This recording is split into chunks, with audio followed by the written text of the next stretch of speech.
Episode 96, Memberi Hukuman. Suryo, Hans, dan Delano berada di sebuah ruangan. Setelah olahraga malam tadi dan memastikan istrinya pulas tertidur, Delano menyusul ayah mertuanya dan Hans yang sudah berangkat terlebih dahulu. Ketiga pria beda generasi itu kini berdiri menjulang menatap dua orang wanita yang tak sadarkan diri dengan tatapan tajam. "Apa yang akan kamu lakukan, Lano?" tanya Hans menatap tajam menantu kakak iparnya itu. "Lano masih memikirkan hukuman apa yang pantas untuk mereka, Om," jawab Delano. "Cak, kamu itu, jangan terlalu lembut terhadap lawanmu, Lano. Apa kau berpikiran ingin memberi mereka kesempatan lagi?" sindir Hans. Suryo hanya diam seraya memasukkan kedua tangannya ke dalam saku celananya. Dia merasa cukup puas karena orang-orangnya berhasil menangkap wanita yang membuat putrinya resah. Suryo memang tidak suka bertele-tele dalam bertindak. Kehidupannya yang dulu mengajarkan banyak pelajaran hidup yang sampai sekarang menjadi pedoman hidupnya.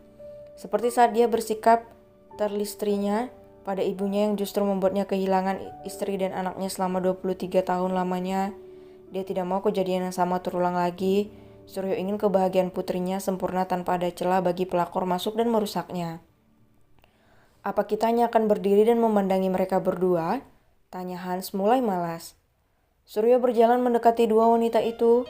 Tangannya meraih satu botol air mineral dan mengguyurkannya di atas kepala mereka. Kedua wanita itu gelagapan. Mereka membuka matanya dengan susah payah karena mata mereka kemasukan air. Mata mereka langsung membulat saat mendapati tatapan tajam dari ketiga pria di hadapan mereka. Suryo berjongkok dan melepas lakban yang menutup mulut kedua wanita itu. "Lano, kenapa kamu mengikatku seperti ini? Ingatlah, aku ini pacar Jeff," teriak Florencia. Sementara Carissa hanya diam membaca situasi. Jangan sampai Delano kembali menjebloskan dirinya ke penjara. Delano hanya diam tidak menyahut. Delano melangkahkan kakinya mendekati Flo. Dia mencengkram kuat dagu gadis itu. "Selama ini aku masih menganggapmu teman, tapi apa yang sudah kau lakukan membuatku benar-benar kecewa padamu, Flo. Aku melakukan semua ini demi Jeb. Apa kamu pikir polisi akan melepaskan Jeb begitu saja setelah semua laporan dari pengacaramu masuk? Aku tidak bisa melihat Jeb menderita, Lano. Kumohon mengertilah." Hans tiba-tiba tertawa terbahak. Cara pikir anak muda zaman sekarang memang sulit dimengerti. "Kau tidak bisa melihat pacarmu menderita, tapi kamu mengorbankan kebahagiaan orang lain. Ternyata pikiranmu cukup picik juga ya," sarkas Hans. Delano diam saja lalu dia melepas cengkeraman tangannya dengan kasar. "Aku pasrahkan mereka pada ayah dan paman." "Hati menantumu terlalu lembut, Kak." Hans benar-benar tidak habis pikir dengan Delano. "Bukan seperti itu, paman. Aku hanya teringat istriku yang sedang hamil. Aku tidak bisa menyiksa mereka," ujar Delano membela diri. Surya menatap Carissa yang sejak tadi hanya diam. Harlan masuk menyeret seorang pria dan kedua anak buahnya menyeret dua orang perempuan. Carissa melebarkan matanya saat melihat siapa pria itu. Suryo tersenyum miring melihat wajah terkejut Carissa. Pria yang tadi diseret oleh Harlan hanya menunduk. "Apa kau lihat ketiga manusia itu, Lano? Mereka adalah sekutu wanita iblis ini. Dan Jeb waktu itu dalam misinya melenyapkan Karina dan kedua bayimu," ujar Suryo. "Ampuni saya, Tuan. Saya hanya diperintahkan oleh nona itu," kata pria itu gemeteran. Saat dia pulang dari bekerja tadi, tiba-tiba ada orang yang tidak dikenalnya memukul kepalanya hingga ia pingsan. "Apa kau memikirkan akibat yang kau timbulkan setelah itu?" tanya Delano dengan tatapan tajam dan matanya memerah. Pria itu menggeleng dan satu pukulan mendarat di wajahnya. Kemudian Delano menjadi emosi saat melihat pria itu. Ia jadi membayangkan bagaimana istrinya dulu. "Katakan padaku apa yang dia perintahkan," tanya Delano. Carissa menatap tajam pria itu dan menggelengkan kepalanya. Saya hanya disuruh pura-pura menjadi anak buah pria yang bernama Jeb dan menakut-nakuti saudari kembarnya." Delano kembali menghadiahi bogey mentahnya untuk pria itu tanpa ampun. Carissa menundukkan kepalanya, namun Suryo buru-buru menarik rambut Carissa dari belakang hingga kepala Carissa mendongak. Angkat kepalamu, kau harus menyaksikan bagaimana akhir dari mereka. Kau telah melibatkan orang-orang itu dalam permainanmu, dan lihatlah apa yang akan kami lakukan pada mereka nanti. Pria itu jatuh terkulai tak sadarkan diri. Anak buah Harlan langsung menyeretnya. Kedua wanita yang tadi juga diseret oleh anak buah Harlan seketika terduduk karena kaki mereka gemeteran. Hans tersenyum melihat kemarahan Delano. Ini baru tontonan, tidak sia-sia dirinya datang ke Indonesia.